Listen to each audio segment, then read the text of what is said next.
Retard de salaire, primes impayées, quote-part non versées, cotisation sociale à la CNSS en souffrance, dégradation du plateau technique, dénonciation du mode de management sont, entre autres, les principaux griefs formulés par les partenaires sociaux de l'hôpital sino-gabonais de Bellevue 2.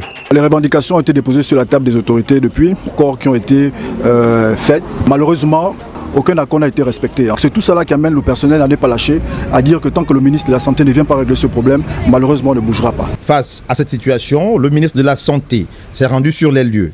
Après un premier échange avec l'ensemble du personnel, en présence du directeur de l'hôpital, une rencontre restreinte a réuni les responsables syndicaux et la direction générale.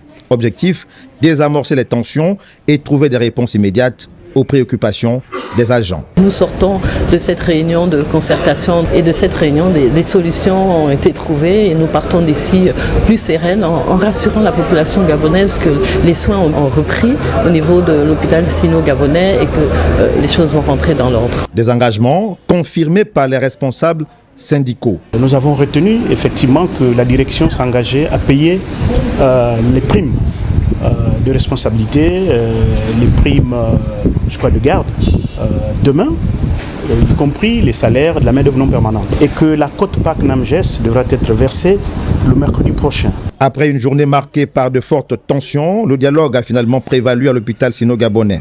Si la reprise des activités est désormais annoncée, les syndicalistes restent vigilants quant au respect des engagements pris.